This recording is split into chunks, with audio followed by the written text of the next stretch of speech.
चरक संहिता के अध्ययन हेतु आप सभी का स्वागत है। मैं डॉक्टर मंजूषा खुराना संजीवनी हेल्थ केयर करनाल में आयुर्वेद के क्षेत्र में कार्यरत हूँ। हम यहाँ चरक संहिता का द्वितीय स्थान निदान स्थान का पहला अध्याय जिसका नाम है ज्वर निदान का अध्ययन कर रहे हैं। इस अध्याय में 2 प्रकरण बताए गए हैं। पहला निदान बताया गया, यानी किसी भी रोग का कारण क्या है, और निदान भी 5 प्रकार का बताया गया, यानी किसी भी रोग को जानने के लिए 5 विधियों का प्रयोग किया जाता है। उसमें सबसे पहले है निदान या हेतु कारण। किसी भी रोग का कारण क्या है, और उसके पश्चात पूर्व रूप। कोई भी रोग जब उत्पन्न होता है तो उससे पूर्व कुछ लक्षण दिखाई देते हैं, उन्हें पूर्व रूप कहा जाता है। और फिर जब कोई रोग उत्पन्न हो जाता है तो उसे रूप कहा जाता है, और इसके पश्चात उपशय कहा गया, यानी किसी भी रोग का किस तरह से शमन होता है उन विधियों को जानना उपशय कहा जाता है। और फिर संप्राप्ति कही गई, यानी रोग किस तरह से उत्पन्न हुआ और वो किस तरह से उसका शमन हुआ। ये सारा विस्तार से जहाँ पर वर्णन किया जाएगा उसे संप्राप्ति कही जाएगी। किसी भी रोग को जानने के लिए ये 5 चीज़ों को अगर हम जान लेते हैं तो रोग के विषय में जान लेंगे और फिर उसके अनुसार ही चिकित्सा कर पाएंगे। इसके पश्चात ज्वर प्रकरण के अंतर्गत ज्वर के विषय में कहा, और ज्वर को प्रधान रोग माना गया है, इसीलिए निदान स्थान में पहला स्थान निदान में ज्वर को दिया गया है। और ज्वर को इसलिए भी प्रधान कहा जाता है क्योंकि यह स्वयं में एक रोग भी है और यह अन्य रोगों का लक्षण भी है। और ऐसा भी कहा जाता है कि व्यक्ति का जब जन्म होता है उस समय भी शरीर का तापमान अधिक होता है, और जब मृत्यु होती है उस समय भी ताप होता है। तो इस तरह से ज्वर को जन्म और मृत्यु के साथ भी जोड़ा हुआ है। और इसके पश्चात ज्वर 8 प्रकार का कहा गया। इसमें से पहले 7 को निज कहा जाता है, जो कि वात पित्त कफ तीनों से होने वाला रोग, यानी वातज ज्वर, पित्तज ज्वर और कफज ज्वर।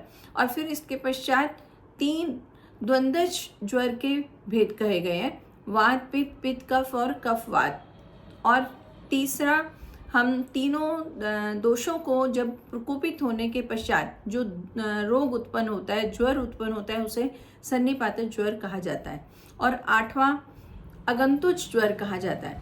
अगंतुज में कई और कारण हैं, पहले दोष विकृत नहीं होते हैं लेकिन अन्य कारणों से ज्वर उत्पन्न होता है। फिर उसके पश्चात दोष भी प्रकोपित होकर विकृत होकर रोग उत्पन्न करते हैं। तो इस तरह से रोगों के विषय में बताया। और हमने पूर्व कक्षा में वात ज्वर और पित्त ज्वर के विषय में जान लिया था। आज हम कफज ज्वर के विषय में जानेंगे।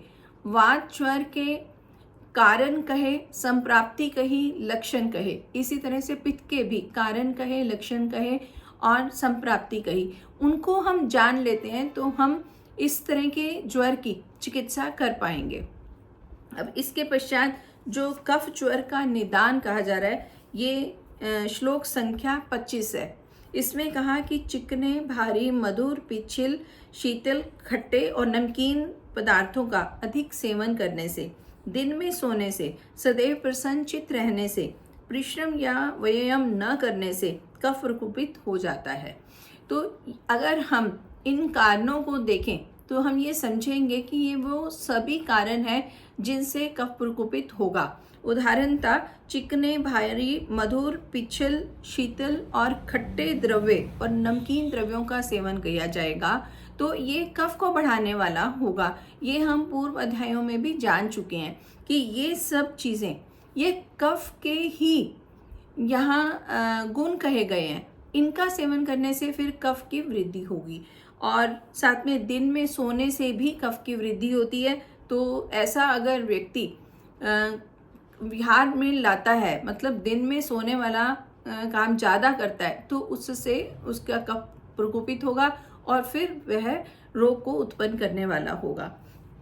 और परिश्रम और व्यायाम न करने से का मतलब कि अगर व्यक्ति परिश्रम नहीं करता है और आलस करता है तो फिर उससे कफ की वृद्धि होगी, और कफ प्रकोपित होने से फिर कफज ज्वर की उत्पत्ति होगी। और अगर हम यहाँ पर ऐसा समझें कि ये सभी कारण कफ को बढ़ाने वाले हैं, कफ को प्रकोपित करने वाले हैं, तो कफ से संबंधित जो भी रोग है वो कोई भी रोग उत्पन्न हो सकता है।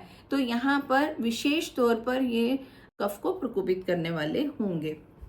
और इसके पश्चात अब कफ ज्वर की संप्राप्ति बताई जा रही है कि वह कफ प्रकोपित होकर जब आमाशय में जाता है, मतलब कि जब कफ प्रकोपित होगा तो वो आमाशय में जाकर ऊष्मा के साथ मिलकर, ऊष्मा यहाँ जठराग्नि को कहा गया कि वो जठराग्नि के साथ मिलकर आहार के परिपाक से उत्पन्न प्रथम धातु रस, जब भी भोजन का पाक होगा तो आहार से आहार रस बनेगा, तो ये रस धातु हुई। अब प्रकोपित हुआ कफ आमाशय में ऊष्मा के साथ मिलकर रस धातु को साथ लेकर रस वह और स्वेद वह स्रोतों को बंद करके और जठराग्नि को नष्ट कर ऊष्मा को पाकस्थली से बाहर निकालकर पीड़ा उत्पन्न करता हुआ समस्त शरीर में फैल जाता है, तब ज्वर को उत्पन्न करता है। ये संप्राप्ति वातज ज्वर की भी कही गई है और यही संप्राप्ति पित्तज ज्वर की भी कही गई है।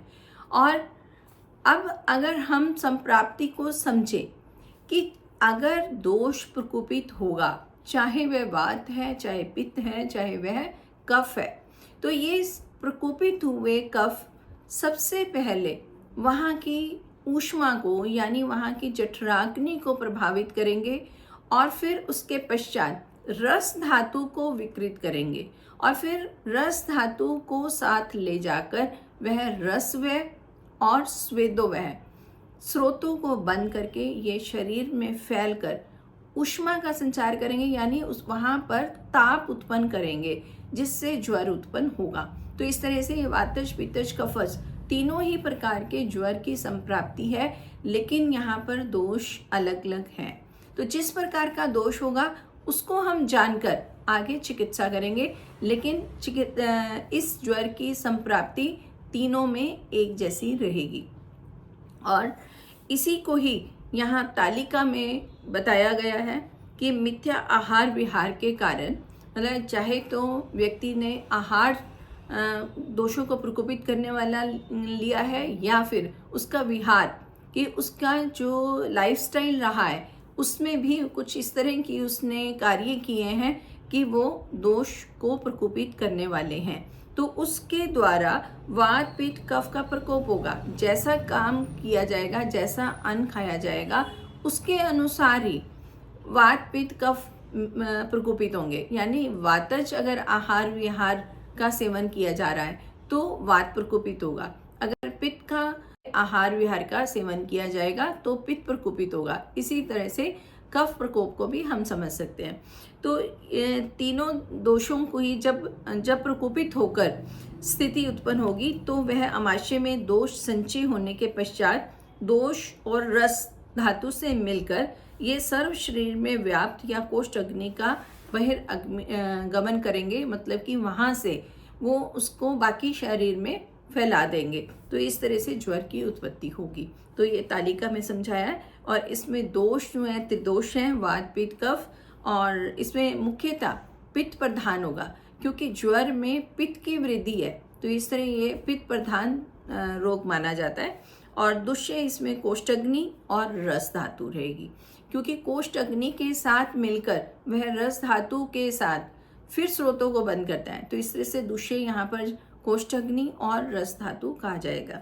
और अधिष्ठान में आमाशय और सर्वशरीर, आमाशय में दोष प्रकोपित होकर रोगों को उत्पन्न कर रहे हैं, लेकिन वह सारे शरीर में फैला रहे हैं। तो इस तरह से अधिष्ठान आमाशय मुख्य माना जाएगा, लेकिन ताप की जो उत्पत्ति है वो सारे शरीर में होगी।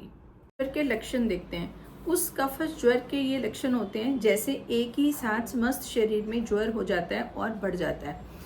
अगर हम कफ से संबंधित लक्षणों को जानते हैं तो हर रोग में लगभग इसी तरह के ही लक्षण दिखाई देते हैं।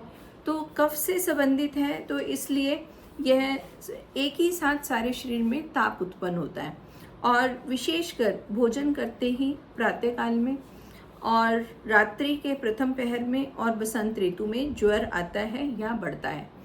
हम ये जान चुके हैं कि भोजन के आरंभ में और दिन के आरंभ में, रात्रि के आरंभ में और बसंत ऋतु में कफ का स्वभाव से बढ़ने का ही काल है। और अगर रोग, यानी यहाँ पर ज्वर की बात की जा रही है कि अगर ज्वर इन समय में बढ़ता है या उत्पन्न होता है तो इसका मतलब ये कि वह कफ से उत्पन्न होने वाला या कफज ज्वर है। तो इस तरह ये हम जान सकते हैं। और इसके पश्चात उस ज्वर के होने पर अंगों में भारीपन, भोजन में अनिच्छा। तो अंगों में भारीपन होना भी कफ का ही लक्षण है। जब भी कफ वृद्धि होगी तो शरीर में भारीपन उत्पन्न होगा। और यहाँ भूख में अनिच्छा कहा है तो यह भी लक्षण तीनों प्रकार के ज्वर में मिलेगा, चाहे वह वातज है, चाहे पित्तज है, चाहे कफज है। लेकिन कफ ज्वर में ये अधिक होगा, क्योंकि जब भी ये दोष प्रकोपित हो रहे हैं तो ये कोष्ठ अग्नि को प्रभावित करके उसको दुष्य बनाकर और फिर रस धातु को प्रभावित करके ये रोग को उत्पन्न कर रहे हैं। तो इसीलिए वहाँ पर जठराग्नि मंद हो जाएगी। अगर जठराग्नि मंद है तो उसमें भूख की इच्छा भी कम होगी।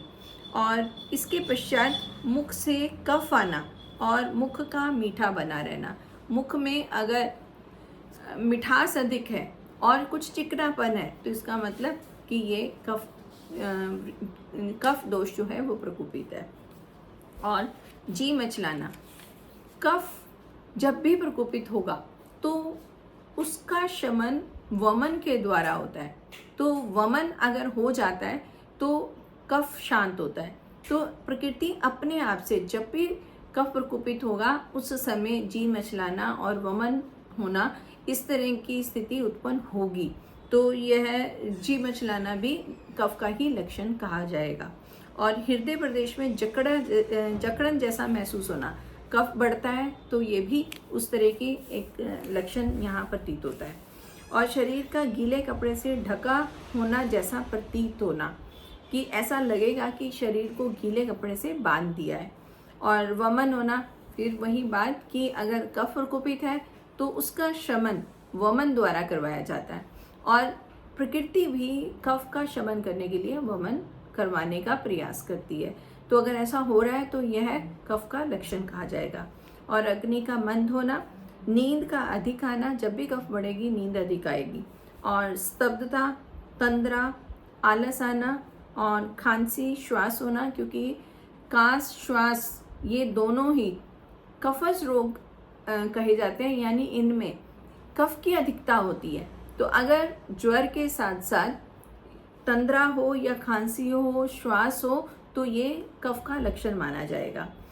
और प्रतिशाय होना यानी सर्दी जुकाम होना, ये भी कफ का ही लक्षण। ठंडक लगना, ये लक्षण होते हैं। और नख, नेत्र, मुखमंडल, मूत्र, मल और त्वचा का वर्ण श्वेत वर्ण का हो जाना, जब भी कफ प्रकोपित होगा तो ये सब सफ़ेद रंग के हो जाएंगे। और अंगों में सफ़ेद फुंसियाँ निकल आती हैं और गर्म पदार्थों की अभिलाषा होती है। यहाँ उपशय की बात की है कि कफ का गुण शीत है और उसके विपरीत उष्ण पदार्थों का अगर लेने का मन करता है, उसकी इच्छा होती है, तो इसका मतलब वो इस तरह का उपशय है कि वो कफ जो शीत से उत्पन्न हो रहा है उसके विपरीत उष्ण द्रव्य दिए जाएंगे। तो इस तरह ये गर्म पदार्थों की अभिलाषा होगी, यानी उसकी इच्छा होगी। और श्लेष्म ज्वर के कारणों के सेवन से हानि और उन कारणों के विपरीत पदार्थों के सेवन से लाभ होता है। तो ये भी एक उपशय ही कहा जा रहा है कि समान से समान की वृद्धि होती है, विपरीत से विपरीत यानी उसका शमन होता है। तो जो श्लेष्म ज्वर है उसमें उसके जैसे द्रव्यों का सेवन करने से ज्वर की वृद्धि होगी और उसके विपरीत करने से ज्वर में लाभ मिलेगा। और इस तरह ये कफ ज्वर के लक्षण कहे गए हैं। अब इसके पश्चात द्वंद्वज और सन्निपातज ज्वर के निदान कहे।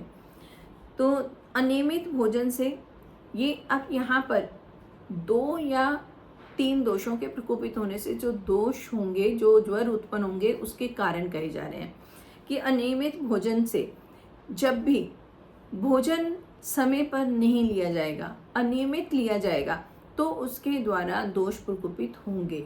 और उपवास करने से लंघन होता है, लेकिन अगर उपवास अधिक मात्रा में किया जाएगा या अनियमित लिया जाएगा तो उससे दोष प्रकोपित होकर रोगों की उत्पत्ति करेंगे। और भोजन के घटक द्रव्यों के परिवर्तन से, यानी जो व्यक्ति साधारणतः जो भोजन ले रहा है, जिसका वो यूज टू है, लेकिन उसमें अचानक से परिवर्तन कर दिया जाए, वो जो जिस तरह की उसकी डाइट है वैसा ना लेकर उससे अगर भिन्न लेगा तो वो भी रोगों को उत्पन्न करने वाला होगा, विशेष तौर पर ज्वर को उत्पन्न करने वाला होगा। और ऋतुओं में व्याप्ति, मतलब कि जो ऋतुओं में परिवर्तन है उसमें अगर अति योग हुआ, मिथ्या योग हुआ या हीन योग हुआ तो उससे ज्वर उत्पन्न हो सकता है। और प्रतिकूल गंध के सूंघने से, मतलब जो गंध व्यक्ति को पसंद नहीं है, अच्छी नहीं लगती है, लेकिन उसे उसके विपरीत गंध को सूंघना पड़ जाए तो फिर वो उस ज्वर को उत्पन्न करेगा। और विष मिले जल के सेवन से, अब जल का सेवन ऐसा किया जाएगा कि जल दूषित है या फिर उसमें कोई विष मिला है तो वह भी ज्वर का कारण होगा। और कृत्रिम विषों के उपयोग से, अब कृत्रिम विष कहा गया है तो कृत्रिम विष वह विष होगा जो मनुष्य के द्वारा बनाया जाता है। तो हम इसमें पेस्टिसाइड्स वगैरह समझ सकते हैं कि अगर किसी भी द्रव्य के ऊपर पेस्टिसाइड्स अधिक स्प्रे किए गए हैं तो उनका हम सेवन कर रहे हैं तो वो भी एक तरह का विष ही है। तो अगर ऐसे द्रव्यों का सेवन किया जाएगा तो भी वह ज्वर को उत्पन्न करने वाला होगा। और पर्वतीय भूभाग, मतलब पर्वत के जो नीचे का भाग है वहाँ पर रहने से भी ज्वर उत्पन्न होगा, क्योंकि वहाँ का क्लाइमेट ऐसा है जो स्वास्थ्य को प्रभावित कर सकता है। और स्नेहन, स्वेदन, वमन, विरेचन, अस्थापर, अनुवासन, शिरोविरेचन, तो ये पंचकर्म कहा गया। इसके ठीक ठीक प्रयोग न होने से, अगर ये शोधन कर्म करवाए गए लेकिन उनका तरीका ठीक नहीं रहा, मतलब कि शोधन कर्म ठीक ढंग से नहीं हुए हैं, उसका या तो अति योग हो गया, हीन योग हुआ या मिथ्या योग हुआ, तो किसी भी कारण से ज्वर उत्पन्न हो सकता है। अब उदाहरणतः हम समझ सकते हैं कि अगर वमन कर्म हमें करवाना है, अगर वमन अधिक मात्रा में हो गया तो भी उससे ज्वर उत्पन्न हो जाएगा। और अगर वमन के लिए हमने औषधि दे दी है लेकिन वमन नहीं हो रहा है तो भी वो ज्वर को उत्पन्न करने वाला होगा। तो इस तरह से हम पंचकर्म के सभी कर्मों के बारे में समझ सकते हैं कि उनके हीन योग से, अति योग से, मिथ्या योग से ज्वर उत्पन्न होंगे। और संशोधन के बाद किए जाने वाले पथ्य सेवन, जिसे संसर्जन कर्म कहते हैं, उस समय विशेष तौर पर आहार योजना की जाती है, उसमें यू शिवागु का प्रयोग करवाया जाता है। लेकिन अगर पंचकर्म तो करवा दिया, संशोधन कर्म तो करवा दिया, लेकिन उसके बाद उसका जो संसर्जन कर्म है अगर उचित रूप से ना हुआ तो भी ज्वर उत्पन्न होगा। और स्त्रियों के प्रसव ठीक न ढंग से होने से, मतलब अगर प्रसव हुआ है और प्रसव अगर ठीक नहीं हुआ है तो भी ज्वर उत्पन्न हो सकता है। और प्रसव के पश्चात समुचित आहार विहार आदि उपचार न लेने से, प्रसव अगर ठीक नहीं हुआ तो ज्वर होगा, और अगर प्रसव तो ठीक हो गया लेकिन उसके पश्चात प्रसूता अगर आहार विहार नहीं लेती है, उचित रूप में नहीं लेती है, तो उससे भी ज्वर उत्पन्न हो सकता है। तो इसीलिए प्रसूता के लिए भी आहार विधि का पालन करना आवश्यक है। बहुत बार और विशेष तौर पर आजकल ये देखा जाता है कि प्रसूता को किसी भी तरह का आहार का सेवन करवाया जाता है, ये कह देते हैं कि इससे कुछ नहीं होता है, लेकिन यहाँ पर बिल्कुल स्पष्ट लिखा है कि प्रसूता का अगर आहार विहार भी ठीक नहीं हुआ तो भी उसको ज्वर हो सकता है। तो वो एक ऐसी स्थिति है जहाँ पर आहार विहार का विशेष तौर पर ध्यान रखा जाना चाहिए। और वात पित्त कफ के निदानों के मिश्रित हो जाने से निदान के अनुसार ही किन्हीं दो दोषों के जोड़े या तीन दोषों के साथ प्रकोपित होते हैं। तो यहाँ पर जो भी कारण बताए हैं, अगर वो अलग अलग तरह के मिले हुए हम प्रयोग में लाते हैं तो वो उसी तरह से ही रोग उत्पन्न करने वाले होंगे। द्वंद्वश में दो दो दोषों के प्रकोपित होने से ज्वर उत्पन्न हो रहा है और सन्निपातश में 3 दोषों के प्रकोपित होने से दोष उत्पन्न हो रहा है, रोग उत्पन्न हो रहा है। तो जिस तरह के कारण होंगे उस तरह से ही ये ज्वर उत्पन्न होगा। और ये प्रकोपित दोष उसी क्रम से या अन्न परिपाक के परिणाम स्वरूप निर्मित रस नामक प्रथम धातु से मिलकर रसवय और स्वेदवय स्रोतों को बंद करके पाकस्थली से ऊष्मा को बाहर करके सर्व शरीर में व्याप्त होकर ज्वर को उत्पन्न करते हैं। तो यहाँ पर द्वंद्वज और सन्निपातश ज्वर की भी संप्राप्ति बताई गई है और ये संप्राप्ति भी लगभग वैसी है जैसी वात पित्त कफ के लिए कही गई। तो वहाँ पर भी यही होगा कि दुष्य कोष्ठग्नि होगी और साथ में रस धातु होगी और फिर उससे वह शरीर में व्याप्त होकर ज्वर को उत्पन्न करेंगे। और फिर द्वंद्वज तथा सन्निपातश ज्वर का अभिज्ञान कहा है कि इन द्वंद्व ज्वरों में तथा सन्निपात में पूर्व में कहे गए ज्वरों के लक्षण भी मिले जुले दिखाई देते हैं। इसलिए उक्त लक्षणों के मिश्रण को देखकर तदनुसार किसी द्वंद्वज ज्वर को या सन्निपात ज्वर को जाने और उसके प्रकार निर्धारण करें। अब यहाँ पर लक्षणों में विशेष तौर पर द्वंद्वज और सन्निपातश के कुछ लक्षण ना बताकर ये कहा है कि जो हमने लक्षण वात पित्त कफ में देखे हैं वही लक्षण जब यहाँ द्वंद्वज में दिखेंगे तो हम उनको वात पित्त या पित्त कफ या कफ वात या फिर वात पित्त कफ इनके लक्षणों को समझकर रोग का निदान करके उसको समझ जाएंगे। और ऐसा ये निज ज्वर के भेद बताए। अब इसके पश्चात आगंतुज ज्वर के विषय में बताया जा रहा है। अभिघात, अभिशंग, अभिचार और अभिशाप, ये 4 भेद बताए हैं आगंतुज के। यानी यहाँ पर व्यक्ति के अपने आहार विहार का कारण नहीं है, अपने दोष प्रकोपित नहीं हुए, बल्कि ये बाहर से कारण उत्पन्न हुए और उससे ज्वर उत्पन्न हुआ और फिर साथ ही साथ वात पित्त कफ भी प्रकोपित होंगे। तो यहाँ सबसे पहले अभिघात का है, यानी किसी भी प्रकार की अगर चोट लगती है तो उससे ज्वर उत्पन्न होगा। और अभिशंग, अभिशंग का मतलब है काम, क्रोध, लोभ, मोह, मद, मान आदि, ये सभी मनोविकार है। तो मनोविकार से ग्रस्त होने पर भी ज्वर उत्पन्न होगा।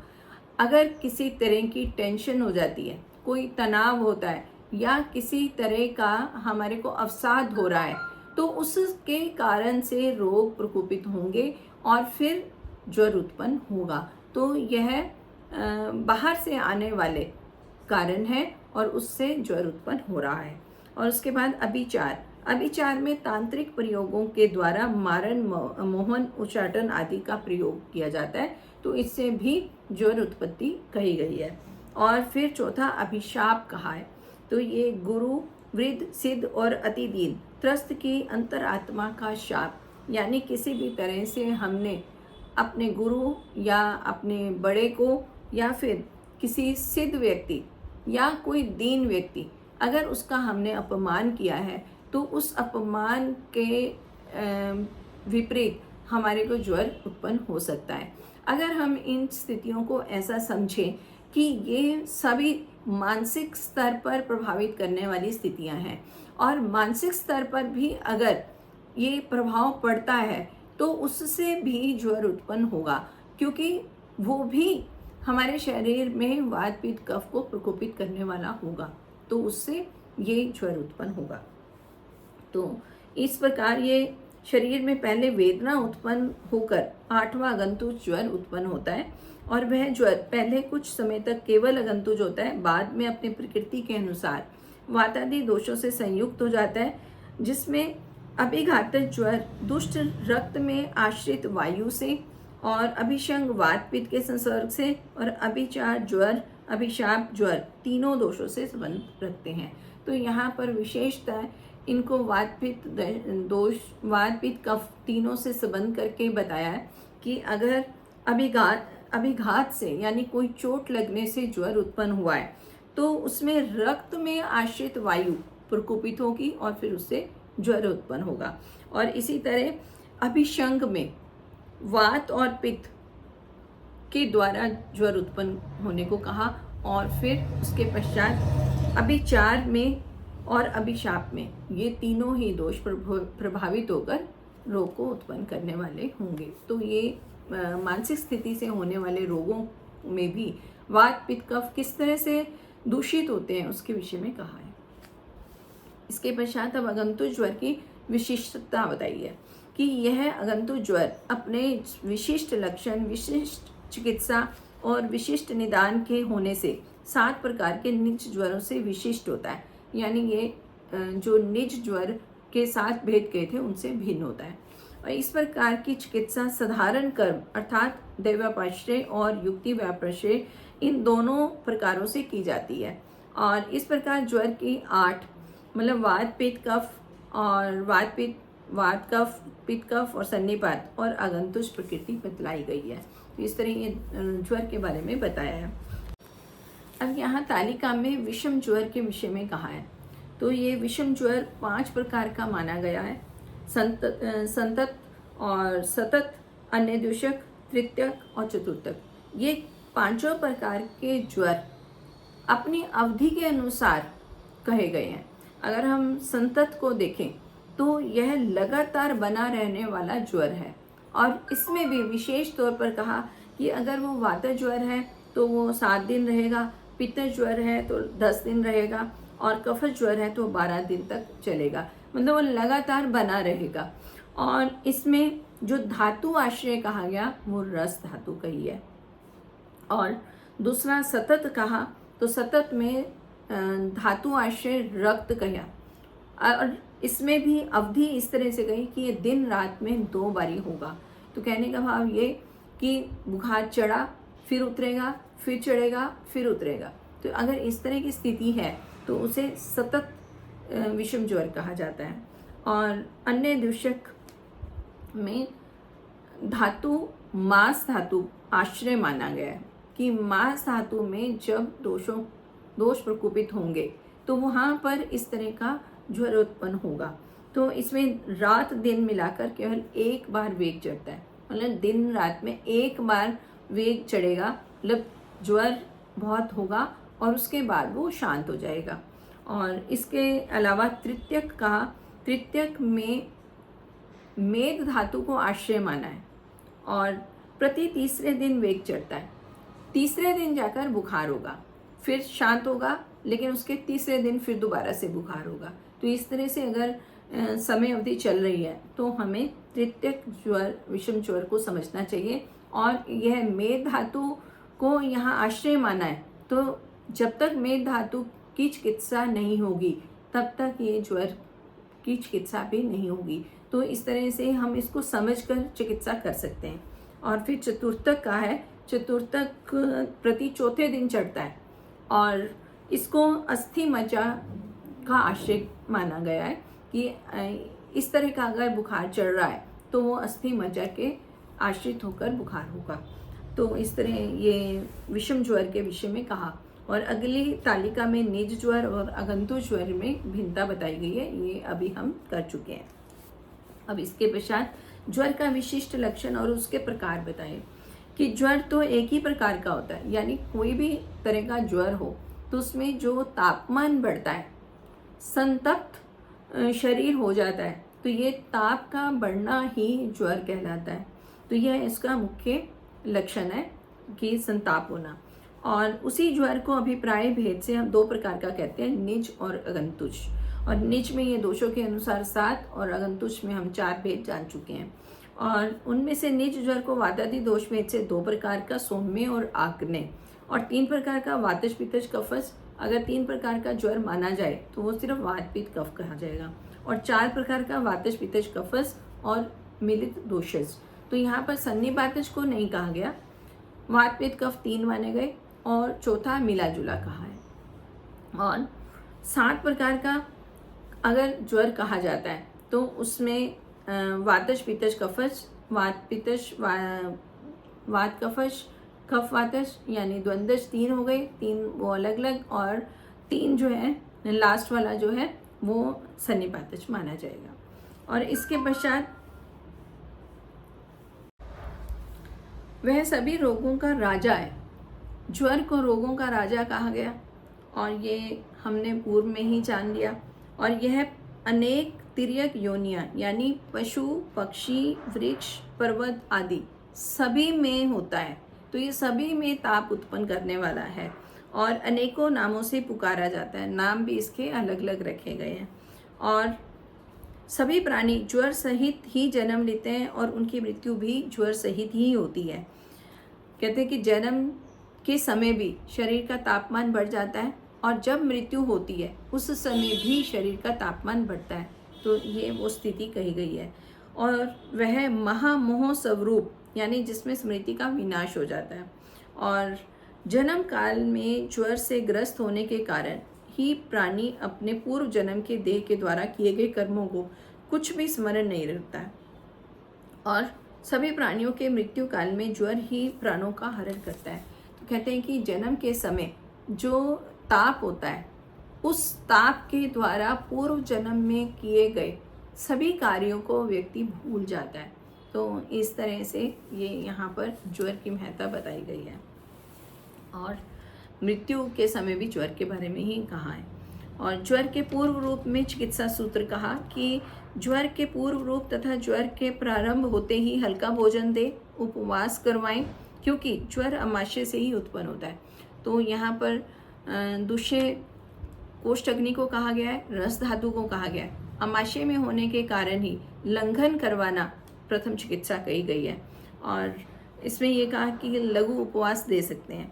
इसके बाद दोषों के अनुसार औषधियों का क्वाथ, अभ्यंग, स्नेहन, स्वेदन, प्रदेह, परिषेक, अनुलेपन, वमन, विरेचन, स्थापन, अनुवासन, नस्ये का प्रयोग करना चाहिए। और रोग की अवस्था एवं दोष एवं लक्षणों का विचार कर यथा योगे शमन, औषध, धूप, धूमपान, अंजन, दुग्ध और भोजन की व्यवस्था युक्तिपूर्वक करनी चाहिए। तो इसकी चिकित्सा में ये कहा है कि अगर पूर्व रूप में ही चिकित्सा की जाए तो बहुत अच्छा।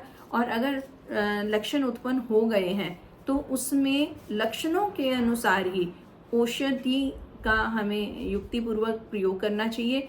और इसके अलावा पंचकर्म के विषय में कहा है और भी जो तरीके बताए हैं वो वात, पित्त, कफ की प्रधानता को देखते हुए उनका प्रयोग करके हम चिकित्सा कर सकते हैं। ज्वर का चिकित्सा सूत्र बताने के पश्चात अब जीर्ण ज्वर की चिकित्सा हेतु घृत की महत्ता बताई जा रही है। सभी जीर्ण ज्वरों में मतलब कि जो लंबे समय से ज्वर चल रहा है उसमें घृत का प्रयोग करना उत्तम कहा है, बशर्ते कि वह ज्वर उत्पादक दोष को शांत करने वाली औषधियों से पकाया गया हो, यानी घृत को संस्कारित किया हो। और उसके विषय में ऐसा क्यों कहा गया? क्योंकि घृत स्निग्ध होने के कारण वात का शमन करता है और शीतवीर्य होने के कारण पित्त एवं ऊष्मा को और कफ नाशक औषधियों से सिद्ध कर लेने से कफ को भी शांत करता है। इसलिए सभी प्रकार के पुराने ज्वरों में घृत का प्रयोग उसी तरह हितकारी होता है जैसे आग से जलते हुए पदार्थों पर जल का छिड़कना आग को शांत कर देता है। विशेष तौर पर यहाँ पर घृत सेवन के लिए कहा गया है, लेकिन घृत जो है वो संस्कारित होना चाहिए। वातज रोग है तो उसमें वात संबंधी यानी जो वात की चिकित्सा हेतु औषधियाँ बताई गई हैं उन औषधियों के द्वारा घी को संस्कृत किया जाएगा और फिर वो संस्कारित घी का प्रयोग किया जाएगा। इसी तरह जब पित्तज दोष है तो उस समय पित्तज औषधियों के लिए औषधियाँ लेकर घृत को संस्कारित करके प्रयोग किया जाएगा। और कफज दोष है तो इस तरह ऐसी औषधियाँ ली जाएंगी जो कफ का शमन करने वाली हैं। और विशेष तौर पर ये घी के बारे में कहा गया क्योंकि ये इसका संस्कार करना बहुत ही सरल होता है अगर हम बाकी स्नेह से तुलना करें तो इस तरह इसका हम वात, पित्त, कफ तीनों ही दोषों में इसका प्रयोग कर सकते हैं। और जीर्ण ज्वर में घृत प्रयोग की उपमा कही गई है कि जिस प्रकार घर में आग लगने पर पानी डालकर बुझाते हैं, आग की ज्वाला शांत हो जाती है। उसी प्रकार जीर्ण ज्वर को शांत करने के लिए घृत का प्रयोग किया जाता है। तो तुलना में ऐसा कहा कि अगर कहीं पर आग लगी है, वहाँ पर अगर पानी का छिड़काव किया जाएगा तो अग्नि का शमन होगा। तो अगर ज्वर की स्थिति है तो उस समय हम घी का सेवन अगर करवाएंगे और विशेष तौर पर संस्कारित घी का अगर सेवन करवाएंगे तो वो एक तरह की चिकित्सा होगी और वह दोषों को शमन करने वाला होगा। और घृत को त्रिदोष शामक कहा है, तो इसमें घृत अपनी स्निग्धता से वात को शमन करता है, शीत वीर्य होने से पित्त को शांत करता है और कफगन औषधियों से सिद्ध किए जाने पर यह अपने समान गुण वाले कफ दोष को संस्कारित करता है। तो इस तरह से घृत सभी स्नेहों में उत्तम माना गया है। कोई अन्य स्नेह, तेल, वसा, मज्जा ऐसा नहीं है जो औषध के साथ मिलकर उसका गुण ग्रहण कर ले, और जितना घी, इसलिए घी को सभी स्नेहों में उत्तम माना गया है। 4 तरह के स्नेह माने जाते हैं, इसमें है तेल, वसा, मज्जा और घृत। तो इन चारों में घृत को ही श्रेष्ठ माना जाता है क्योंकि ये औषधियों से संस्कारित आसानी से हो जाता है और यह तीनों ही दोष यानी वात, पित्त, कफ तीनों का ही शमन करने वाला है। तो इस तरह से इसे श्रेष्ठ कहा गया है। और इसके पश्चात इस अध्याय में क्या कुछ कहा गया है उसको सार रूप में दोबारा से कहा गया है। तो इस तरह ये ज्वर निदान का अध्याय यहाँ समाप्त होता है। अब इसके पश्चात आने वाली कक्षा में हम निदान स्थान का द्वितीय अध्याय रक्त पित्त निदान का अध्ययन आरंभ करेंगे। और तब तक के लिए आप सभी को सादर नमस्ते।